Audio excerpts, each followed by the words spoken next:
emang straightforward kan kalau pakai Hilda itu. Cuma mau pressure. Pressure early game. Kalau misalnya udah punya resource yang bagus ataupun hero yang bagus untuk bisa nge-counter, bukan masalah. Sebenarnya kalaupun emang dari segi pressure-nya sekedar untuk scaling ya, yang penting rotasi aja udah. Gitu loh. Alpha ban. Alpha ban untuk Sekais. Langsung ya di awal. Alpha Hylos ya di ban langsung ya. Iya, Fanny juga di ban nih, udah pasti buat King Kong ya. Karena King Kong juga bisa dibilang lagi reunian nih sama Innocent nantinya. Karena kebetulan mereka kan sama-sama jungler dan gold laner hashtag 8 waktu itu. Oh iya. Betul. Di TNC. Tapi sekarang Chuzin masih ya belum terlepas dari list blending dan pilihan terakhir band sebelum masuk ke arah pick. Dengan kayak gini mendingan band ke arah dari Hilda juga gak sih? Karena ngelihat dari first pick yang sekarang emang cenderung juga ke arah XP ataupun roamer, kayak kita udah ngeliat untuk meta sekarang tuh bener-bener sentral di arah mereka gak sih, Prof? XP dan roamer itu XP gitu. roamer Iya ya, kan Hilda kan? Ya Hildanya tetap aja sih.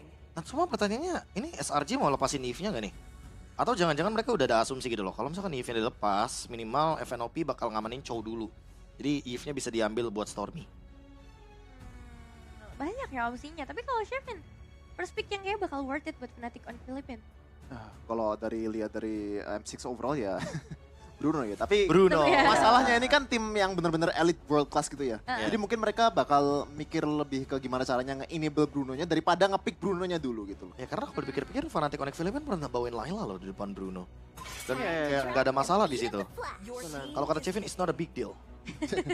It's not a big deal. Iya kan? Coba Shevin dong yang ngomong. It's not a big deal. Wih. Beda. Ada aura risk deh gitu. Parah. Udah emang legenda Inggris aja udah. Tapi Aduh. balik lagi untuk first picknya Fnatic Connect berarti banyak banget ya pilihan untuk first picknya Yves Cho. Itu juga masih open banget. Even dengan Hylos yang udah hilang, seenggaknya berarti udah nggak terlalu banyak yang bisa nabrak ke depan ya. Even kalaupun ada, Gatot Kaca nggak sih tertinggal sisanya. Tapi itu pun juga dengan win rate yang nggak terlalu bagus gitu loh. Nah itu masalahnya kayak Iya. Gatot Kaca hit or miss juga kan. Mostly sebagai explainer sih mungkin kalau Gatot Kaca. Tapi menurutku Chow kayaknya bakal jadi pilihan yang bagus buat Fnatic Connect Philippines. Tapi Suyo. mereka masih mau Suyo dibandingkan dengan Chow. Wow. Chow Yif gimana kalau Chow Yif? Sarji kuat banget loh. Ngepoknya awalnya itu kenceng banget berarti ya. Iya. Tinggal nyari jungle-nya aja pengen kayak gimana. Karena menurutku untuk jungle yang enak ya untuk sekarang di early-nya. Tapi udah nggak, apa ya, masih kepake. Terbatas. Tapi lumayan terbatas Nolan gak sih? Nolan juga udah mulai terlupakan sih. Iya Iya kan? juga ya, dari tadi kita nggak ada ngomongin Nolan Nolan sama ya. sekali ya. Ini mungkin gara-gara range-nya lebih tinggi dari marksman-nya dan juga kalau misalnya Joy ada itu Nolan tuh susah kan? Wait, Bukan Eve ya. Luoyi. Oke, seperti yang kita tahu juga bahwa Stormy dan juga atau ada Super Friends di sana, keduanya adalah pemain Luoyi.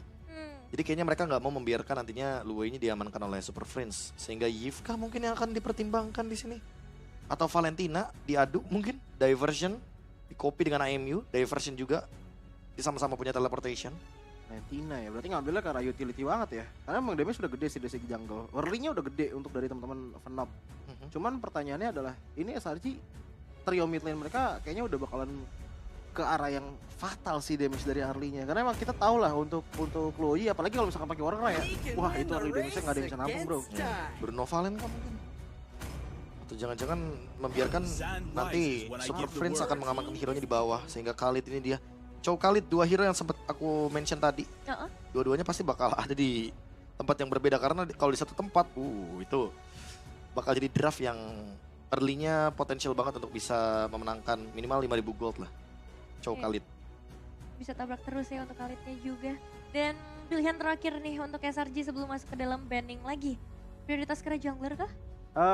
Bisa dipegang ntar gak sih Prof kayaknya? Ya jungle nanti Kalau untuk sih. jungle, kalau misalkan menurutku sih ke gold lane dulu gak sih ini? Granger gitu. Sebelum di ban. Ya Granger mungkin atau Beatrix kayaknya. Sih aku feelingku. Tapi jungle tuh opsinya apa aja ya di sini? Soalnya Khalid itu kan early pressure-nya gede banget. Dan mereka juga butuh dive yang bagus untuk Bruno juga. Kayaknya bakal ke jungle dulu deh. Oh, Gold lane dulu ternyata. Oke, cukup menarik ya. Dia ambil Moskov ya untuk late game ya. Apakah nantinya bakal bermain ke Julian berarti untuk SRG? Tapi ini berarti bakal weak lane banget Karena gak sih? dia poke damage kan. Biasanya gini loh, kalau draft yang ngebawain poke damage, biasanya dia tuh akan berfokus kepada gold lanernya yang bakal nge-carry late game. Moskov ini carry late game banget. Sementara untuk FNOP, mereka kayaknya bakal lebih berkutat dengan hero-hero engage. Jadi mereka yang bakal buka teamfight duluan. Tapi ngeliat dengan Moskov ini kayak jadi weak lane gak sih Prof? Untuk di awal-awalnya. Pasti sih. Range-nya udah kalah. Ya ditambah bonyok-bonyok gitu. Pasif juga udah menggila dari Bruno-nya. Jadi ya bisa dibilang ini bakalan cukup apa ya, laning yang cukup ditinggalkan lah kalau teman-teman dari SRG untuk Ini mainnya. buat Moskov sih pinter-pinteran aja ya mainin Spear of Misery ya. Ya, Karena biasanya kalau udah bawa Moskov berarti cara menang laningnya ya ngedorong musuh kalian di laning biar nggak dapat gerobak. Dan ini juga bisa dibilang comforting juga untuk Innocent. Kita bisa lihat terakhir kali dia main Moskov Niat di ya. Swiss Stage itu niat. game changer play banget ya. Bisa dibilang dia single handedly bawa SRG ke knockout stage. Iya, Langsung iya. lawan Wait. Enggak. Kenapa? Khusus di play itu Kenapa doang. nih? Khusus Iya. di play itu Kenapa doang. nih? Kenapa nih? Enggak Ini- overall ya, enggak Kenapa overall. Enggak, aku fine, aku nggak masalah sama Innocent yang membawa, mungkin bisa dibilang Moskovnya yang membawa ke knockout stage. Iya. Tapi kalau aku merasa kayak karpetnya itu ada CFU-nya gitu loh. Kayak yang ngegelar karpetnya itu menuju ke knockout adalah CFU-nya sendiri dengan mistake mereka sendiri. Ya, Itu fair. Mereka yang menggulung. Mereka Enggak, mereka ngelar karpet. gelar karpet. Yang mendelivernya Innocent. Iya. Aku kira gitu jalannya loh. CFU dia gulung sendiri Enggak gitu. dong. Capek dong kalau begitu. Makanya. Iya. Sampai 2 kali tuh. Terus sekarang ditutup ya bersama kali ini ada Gatot Kaca. Ya combo Gatot dan Khalid ya tetap masih menakutkan harusnya emang kalau nggak ada Purify. Kayaknya ini emang bandnya untuk enable Innocent ya. Soalnya Gatot pun juga susah untuk bisa dilawan ketika pakai Baru Moskov. buat kita bahas tuh tadi. Ya Nolan. Dia ngerepotin sih soalnya kalau misalkan udah dapetin early pressure-nya. Apalagi buat farming speed, Nolan juga kuat banget. Fracture-nya sempat di buff ya. Ada 0,5 detik efek slow. Dan kalau misalkan ini menurutku jangan terlalu buru-buru untuk ambil hero-nya Sekais. Mungkin bisa hero badan lagi sih buat Cram. Hero screen out. Atau jangan-jangan membiarkan nanti glue di last pick Iya, karena emang biar kebetulan ada opsi. belum ada mid laner-nya juga. Tapi even kalaupun emang pengen taruh di arah belakang ya untuk jungle powernya. Hayabusa nggak sih ini yang bisa ngeris ke belakang? Hayabusa bisa. Terlalu riskan untuk Louis sama Moskovnya nggak sih? Ya. Iya emang sih, cuman kalau ditanya untuk yang bisa ngeris ke belakang siapa lagi selain dia? Ada Link, cuman dengan posisi seperti ini Wow. bakalan sulit nggak sih? Mereka mau team fight. Fight besar ya. Dibandingkan dengan Glue ya, mereka memilih Terisla sebagai EXP laner karena seperti kita tahu ya, kan sebelumnya damage reduction dari Terisla itu 30%. Nah, sekarang Tapi sekali sekarang kan. 35% scaling, jadi butuh level 15 biar nanti tuh ngerasain buff dari Terisla dengan damage reductionnya. Ya, untuk di early sih emang lebih tipis ya. Makanya alternatifnya ke Khalid dulu kan. Ke EXP lah pokoknya, Iya, udah pasti. dipindahin ke Quicksand Guard-nya gitu. Cuman 2 pick terakhir berarti dari teman-teman Fnatic Onyx, mid laner mereka masih belum kelihatan untuk sekarang dan aku ngeliat untuk mid laner sekarang berarti dari Fnatic Onyx, oh Cecil udah di-ban ya. Ya Cecil di ban sih. Kalau mau mungkin Valentina Bovius di sini. Kalau Nirin sekali tap flicker. Lolita boleh sih. Farsha. Riskan tapi emang bagus untuk misal. Yes, Iya. benar-benar untuk menyentuh ke Moskovnya ya. Aduh. Dan ini juga kayak ngedina hero-hero fighter depan gitu loh. Kayak misalkan let's say nanti akan ada export atau sejenisnya bakal repot kalau misalkan mau lawan Farsha. Harus hero yang bisa dive in juga nih. Iya, maksain assassin jadinya kan. Hayabusa tapi resikonya tinggi banget bahkan. Luoinya nggak bakal bisa ngedamage dengan bebas. Selain Link sama Hayabusa berarti apa lagi? Assassin ya. Julian aku tetap Julian. Julian sama Cho oke sih untuk trio early damage-nya. Ya Julian aja buat early poke damage yang lebih kuat. Oke. Walaupun lagi nggak meta ya Julian ya. Tapi udah jadi salah satu pasangan lah kalau ada Cho biasanya tuh. Iya. Atau jangan-jangan Roger nih. Hero kemenangannya si SRG waktu di MSC. Karena tadi udah muncul Rogernya juga di jungle. Ini ada beberapa catch yang bagus dari editnya. Julian Kalau ada lagi. Julian. Oke, lengkap sudah berarti kali ini untuk secara drafting. Kita bakal langsung lihat berarti di game yang pertama antara Fnatic Onyx Philippines versus SRG. Apakah Golden Road akan ditekan, jadi langsung aja Gio Joshua dan juga Lim Kocho.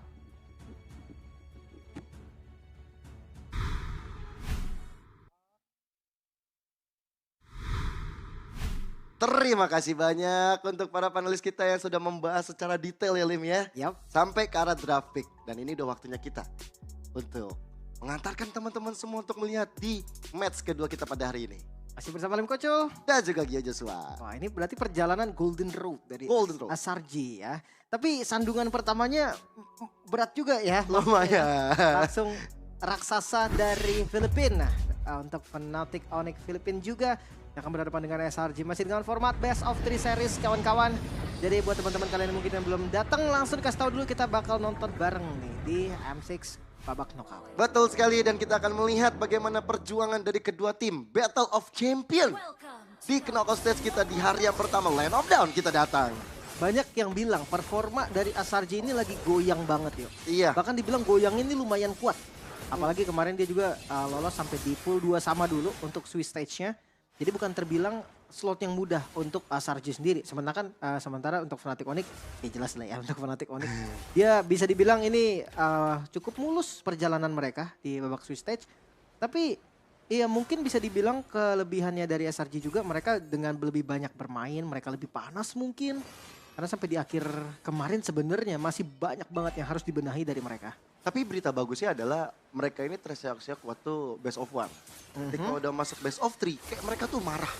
Mereka tuh kesel banget kayaknya, makanya langsung ngasih kondisi yang cukup lumayan prima ketika udah masuk ke arah Swiss round. Dan ya kita lihat dari emblemnya, Lin. Edit Warcry, wah gue pertama kali ngeliat Veldora nih dan top lane Kram. Buset deh, Kram. Terkena impact cukup besar dari tangan King Kong dan juga Kirk itu. Membuat dari Kram hampir bisa ditumbangkan. Rotasi yang lumayan cepat ya, poke ke arah XP lane ya. Apalagi sebelum Turtle muncul, harapannya memang bikin XP-nya nggak 4 sih. Tapi kalau misalkan memang nggak dapat juga ya it's okay, dia tetap kasih pressure. Jangan salah Julian, untuk powernya di level 3 kita tahu udah ada 3 skill yang bisa di-unlock juga. Jadi bakal punya damage yang lumayan eksplosif lah untuk Turtle yang pertama. Tapi kalau ngadu retribution gue tetap masih pegang Suyo sih. Iya sih, walaupun udah kena nerf juga ya dari segi damage ke arah non-hero. Soul Saver ada maksimalnya. Tapi ya kalau misalnya kombinasi Yams dan juga Sekisi jalan, ini bakal bahaya tersendiri nih untuk King Kong kalau misalnya mau adu di arah Turtle. Makanya pressure udah mulai menuju ke arah Yams. Dan Yamsnya dipaksa untuk sedikit mundur. Wah dipaksa Innocence. Buset, ini dia nih. Battle of Gold Laner membuat dari Innocent yang masih stuck di level 3. Membuat dia akhirnya memilih untuk mundur begitu saja. Tapi pertikaian yang terjadi di arah Turtle membuat dari Brusco kali ini Backside ke arah depan. Bahkan sekarang lihat bagaimana sosok dari Brusco-nya. Langsung bisa ditumbangkan di tangan Kram. Dan King Kong yang berhasil mendapatkan ke arah Turtle sebagai kompensasi. Oke, first blood ditukar dengan Turtle. Sebenarnya bisa dibilang oke-oke aja untuk Fnatic Onyx. Karena mereka juga masih invade sekarang bahkan. Wih, King Kong. Buset kejauhan tapi Sekis dalam masalah yang cukup besar. Ada Yams coba untuk hadir, belum level 4, belum ada 2 Dragon. Oh tapi my God. Stormy di arah tengah.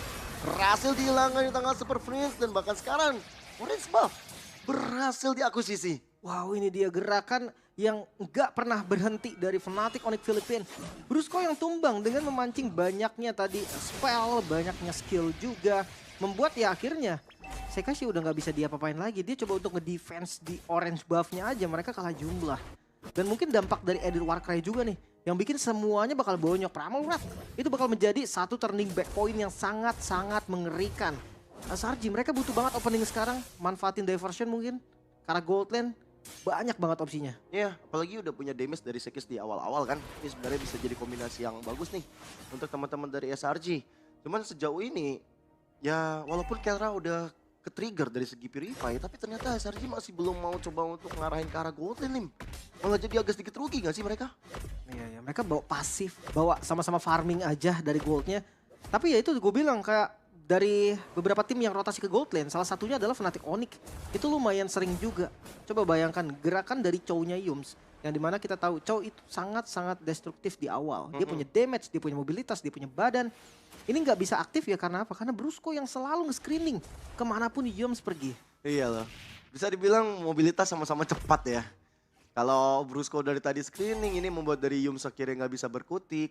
Bahkan ya akhirnya ada space untuk Sekis dulu sih yang diberikan. Mau farming-farming dulu. Bahkan Stormy dari tadi kemanapun sosok Sekis pergi, ada selalu Stormy di belakangnya. Dia bisa untuk standby. Flicker digunakan untuk mundur di tangan Super Freeze, tapi Fedor Ice Strike memberikan satu jaminan damage kepada teman-teman dari Fnatic Onyx PH. Yang membuat dari Yums akhirnya lumayan tergerus SP-nya.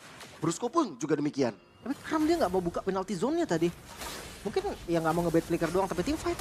Yes, bersama dengan penalty zone yang dibuka, Brusco dalam masalah. Brusco-nya hilang, King Kong diusir mundur, tapi ada pertukaran, tapi Stormy lihat dia mulai terekspos. Sekis yang benar-benar gak bisa berkutik kemanapun juga. Dengan ada cacar membuat dari Stormy menjadi korban dan Turtle akan dimiliki oleh King Kong. Terlalu memaksa nampaknya.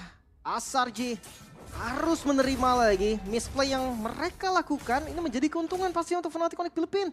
2000 gold. Mereka dengan Bruno-nya juga yang dimana kalau kita... Tapi ini benar-benar sulit untuk purple buff yang di-invade. Dan ini dia yang dibutuhkan oleh mereka.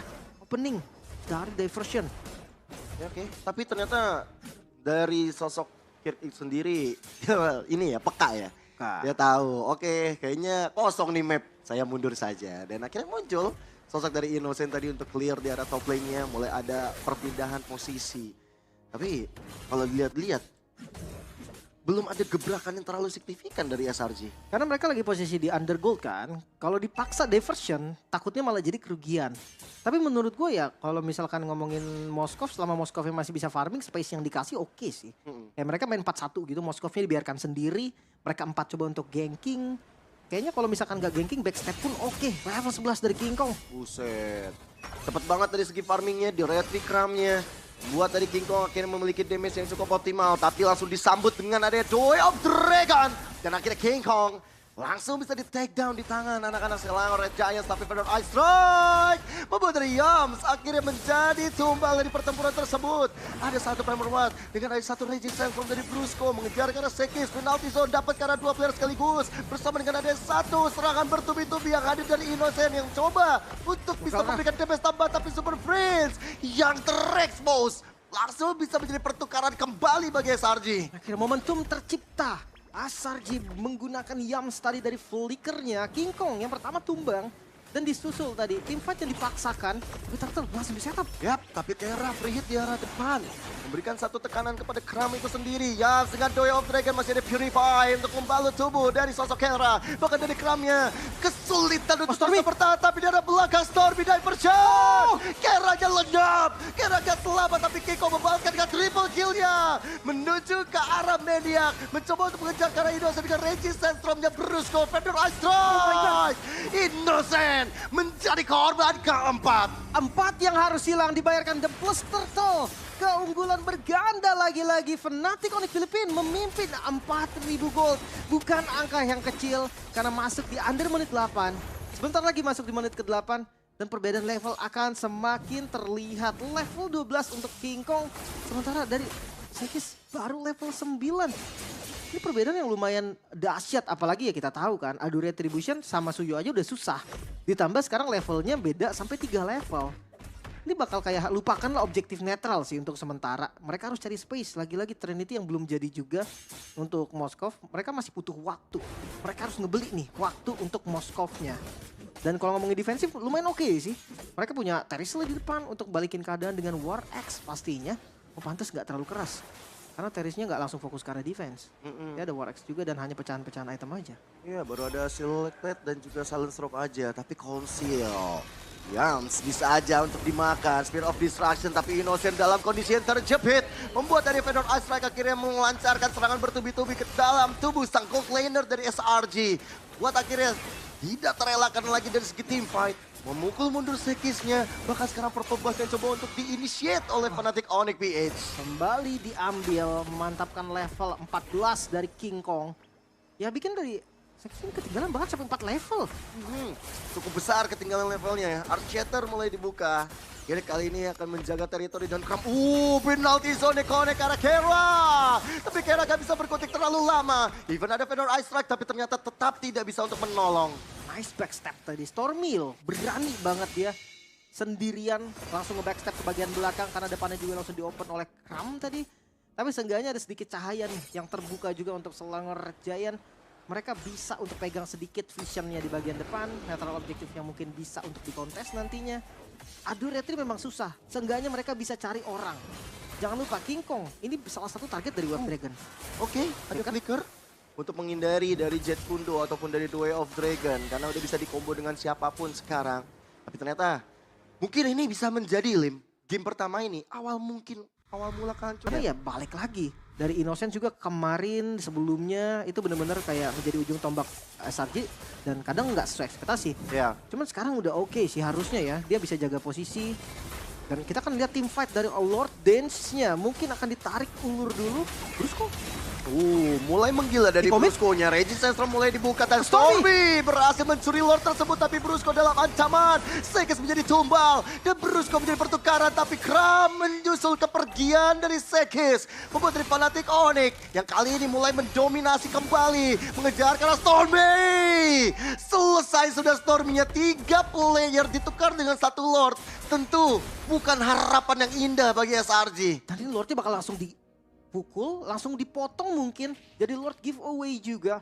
Selangor Red Giant dia melakukan sesuatu yang sebenarnya gamblingnya itu terlalu kecil untuk mereka. Tapi ya nafas mereka akan lebih panjang lagi.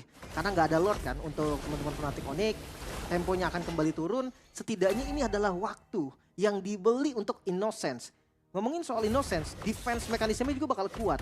Kondisinya mungkin bisa dibilang seharusnya adalah Selangor Red Giant nih yang lagi defense sekarang.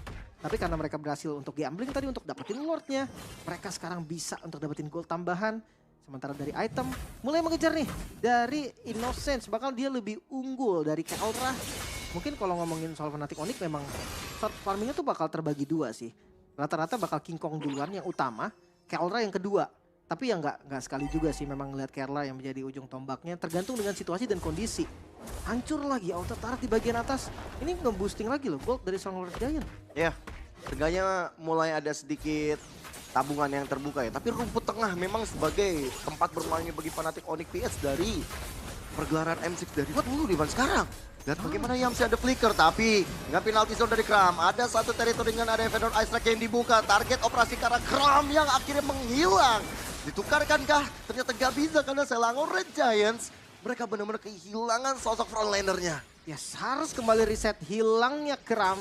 Ini harus benar-benar berfungsi. Paling nggak untuk mereka ngebuka vision aja. Di zona mereka sendiri nggak usah jauh-jauh. Biar nggak ada lagi backstep nanti.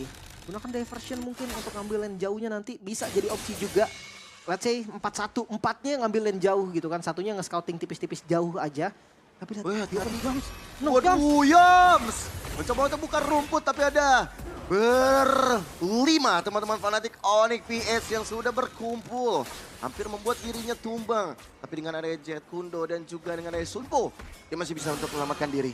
Untung nggak kena stun tadi. Kalau seandainya kena edit di awal, kena onward misalkan, mungkin ada kasus yang berbeda lagi tadi. Dari sosok yang, ya seenggaknya dia selamat pun buang flicker lah. Kemungkinan besarnya. Divine Glaive, Stormy. Nah ini damage dari Stormy juga udah perlu dipikirkan lagi nih.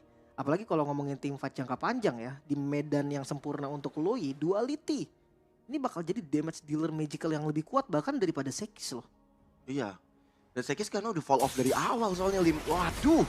Earthshatter, Yams masih terbalut dari Athena Shield-nya juga yang menyala. Iya. Wah. Concentrate energi. Dan konsum mereka langsung sweeping daerah Lord dibuka semua. Iya, langsung menuju ke arah objektif yang mereka inginkan. Yang tadi mereka hampir dapatkan tapi tercuri tangan SRG. Kram selalu akan menjadi garda terdepan. Tapi damage dari Keldra, udah sakit banget ke dalam tubuh Yams. Sekarang Spear of Distraction mulai hadir. Mencoba untuk mengejar ke arah Brusco, Regis Sandstrom dibuka. Innocent kali ini menjadi masalah. Tapi Sekis berhasil mendapatkan Lordnya. Walaupun damage dari Keldra kali ini gak bisa dibendung oleh siapapun. Iya. Mereka lagi-lagi melakukan pertukaran. Lord ditukar dengan orang. Bahkan Yums tercepat flicker. Mau gak mau harus digunakan. Masih ada flicker yang membalut tubuhnya untuk bisa mundur. Tapi malah tekanan bertubi-tubi hadir bagi SRG.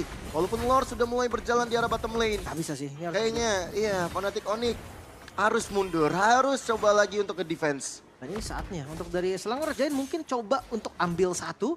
Tapi selama gak dapat juga gak apa-apa. Balik lagi, yang dibeli oleh mereka adalah waktu. Innocence akan menjadi bom waktu yang nanti di late game ledakannya itu akan bahaya. Front to back, ayo. Laning jauh, oke. Dan lihat, Yams tetap berani untuk membuka vision. Cuma masalahnya kita juga belum melihat bagaimana kombinasi The Way of Dragon atau Spear of History juga. Raging Sandstorm malahan muncul, memancing adanya satu flicker, penalti zone dibuka, Brusco dalam masalah, tapi tim fighter bisa Innocent. Langsung bisa dihilangkan dengan frame membuat dari Kirk juga, menuju ke arah triple kill, tapi ternyata Keldra mendapatkan poin killnya. Menyisakan Sekis sendirian di saat ada Lord yang berhasil mereka dapatkan. Triple kill tadi, Kirk yang dengan Warcry-nya damage yang begitu sakit bahkan di luar ekspektasi mungkin dari teman-teman Selangor Red Giant. Entah apa yang terjadi karena mereka hanya bertiga loh tadi di bagian depan. Sekis dan juga dari Storm itu belum ada. Sekis dalam masalah. Masih ada Ancient yang dia lakukan. Oh, dipaksa kah? Tapi bakal one straight push ke arah depan. Lewat bottom lane. Dan lihat bagaimana Sekis yang lenyap wipe out. Tapi ternyata Yams hadir. Yams menjadi harapan bersama dengan Innocent. Dan akhirnya bonus yang dari dapatkan Fnatic Onyx hanya 2 best rate saja. Hampir saja tadi lurus dari Fnatic Onyx Filipina. Untungnya kehadiran dari Yams berserta dengan Stormy Innocence yang kembali respawn ini bisa mengusir nih pergerakan dari Fnatic Onyx Philippines. Satu kesalahan aja, punishment dari Fnatic Onyx tuh terlalu gila menurut gua. Ini harus benar-benar minimal. Full item dari Innocence. Sudah sampai di power spike-nya. Mungkin karena nggak ada Wind of Nature, dia nggak boleh nih terlalu ngebuka posisinya. Sehingga nggak boleh kelihatan sama King Kong, nggak boleh kelihatan sama Kelra. Rose Gold aja sebenarnya dia nggak bakal selamat. Tapi memang nggak banyak opsinya. Karena ada Parsia juga nih, musuh para gold laner. Yang memang sangat dibenci juga, apalagi ngeliat Moskov yang range-nya nggak terlalu panjang, nggak terlalu jauh. Ini bikin Peter Strike ini bakal jadi senjata yang sangat-sangat mematikan. Iya. Dan mau nggak mau dia harus keluarin lagi Abyssal Walk-nya supaya dia bisa untuk mundur. Karena dia nggak pakai Purify juga, bakal susah ketika nantinya ada Feather Ice Strike yang dihadirkan oleh Super Friends juga. Dan memang kita ngelihat bagaimana Sekis menjadi penyelamat sih tadi. Di momen terakhir ketika ada tekanan yang hadir dari bottom lane oleh Fnatic Onyx PH. Itu kita ngeliat, ya dia nggak apa-apa, tumbang, tapi dia clear dulu di tengahnya. Iya, seenggaknya dia udah ngebuang event itu retribution-nya juga dan Brusco. Waduh, Innocent. Kelihatan. Kelihatan di map, tapi Feather Ice Strike mulai dibuka ke arah tengah, menuju ke arah Sekis, dan Sekis yang menjadi tumbal. Kera free hit lagi dari belakang, tapi Innocent. Masih ada Wind of Nature dari Kera, sehingga damage dari Innocent tidak masuk sempurna, tapi Brusco adalah masalah. Masih ada Immortality, tapi Innocent kali ini mencoba untuk mundur begitu saja. King Kong ditukar 2 player SRG. Tapi ini jujur ya, bukan semuanya tentang Kelra lagi. Harus yang, bahkan yang lebih harus dipikirkan, itu Kirk. Damage-nya itu terlalu sakit tadi. Ya bahkan ketika ada free hit dari Kelra dan nggak free hit dari Kirk, gue rasa dia lebih tinggi untuk ngedeal damage-nya. Jadi kayak mata dari SRG ini nggak boleh untuk Kelra doang dan langsung mencoba untuk teamfight tanpa kedua jungle. Mereka start karena Lord-nya. Oke, coba untuk di-reset begitu saja. Yams memberikan satu pressure kepada teman-teman dari Fnatic Onyx. Supaya Lord tidak dilanjutkan. Dan ya, akhirnya kedua jungler sudah hadir kembali. Tapi kabar baik untuk Selangor Giant. Innocence yang udah punya full item, impact-nya mulai terasa tadi. Dia bisa ngekasih damage untuk main front to back gitu kan. Dia bisa hadir dengan presence-nya dia. Membuat ya Parsianya mau nggak mau harus ngebuang Feather Strike-nya ke arah Innocent. Dan Wind of Nature itu solusi terbaik. Karena tadi kondisinya ketika dia tersisa dia dengan Bruno. Aduh, hit Way of Dragon. Terlalu terburu-buru seperti dari Yams untuk menendang dengan Way of Dragon-nya. Informasinya sudah diberikan. Dan ya, Top lane. oke, dengan adanya Innocent yang menjalankan tugas, yang menjalankan lane jauh. Kasih lagi pressure. Dan ketika Super Friends muncul di map, ya SRG masih punya PR dari bottom lane-nya. Masih benerin harus dari wave yang berjalan. Dan gua rasa kali ini winning condition dari SRG udah mulai terbuka nih. Core lane yang memang nggak ada lagi yang bisa untuk pegang. Harusnya masih tetap bisa di setup untuk teman-teman dari Selangor Giant di Lord-nya. Apalagi ketika Vision belum ada, Moskov muncul lagi Nosin. Oke, Show. udah mulai show dan kali ini dari Fnatic Onyx yang bakal coba untuk memberikan tekanan ke arah Lord ya. Tapi Kirk dalam masalah yang cukup besar didapatkan Lord tersebut. Penalty zone dapat ke arah 2 player sekaligus. Tapi lihat bagaimana sama Stormy. Masih ada Winter Crown yang dia buka. Memberikan bait yang cukup baik tapi Feather Ice Strike ternyata pun masih bisa menjadi jaminan. Dan akhirnya lihat bagaimana Innocent memberikan tekanan demi tekanan. Tapi Innocent gagal untuk bisa membawa kemenangan. Tapi ternyata Immortal dipecahkan. King Kong yang menghilang. Tapi Innocent sendiri. Innocent sulit untuk berkutik. Kehilangan Immortality dan selesai sudah perjuangan dari Innocent di arah top lane. Hampir saja tadi karena minion sudah mulai masuk. Dan Brusco wait. Wixen guard masih selamat. Oke, malah dibalikan keadaan ya. Gagal penalty zone. Kram masih ada flicker untuk mundur. Tapi Sekis pun juga dalam masalah. Oh, ini gak bagus. Immortal pecah. Immortal gak ada. Tapi semua fokus ke arah tengah. Semua fokus bersama dengan Lord. Karena menyisakan Sekis sendirian di arah depan. Dan akhirnya membuat dari Fnatic Onyx mendapatkan game yang pertama. Hampir saja tadi top lane yang sudah mulai bolong bisa jadi winning condition untuk SRG. Namun Fnatic Onyx Philippines mereka lebih kompak. Dengan shot call yang baik mereka nggak terkena split push sama sekali. Satu kemenangannya cukup mahal. Ngebuka lagi nih chance untuk clean sweep karena match point ada di Fnatic. Hampir saja. Tapi ya kita bahas kembali untuk game ini. Panelis silakan.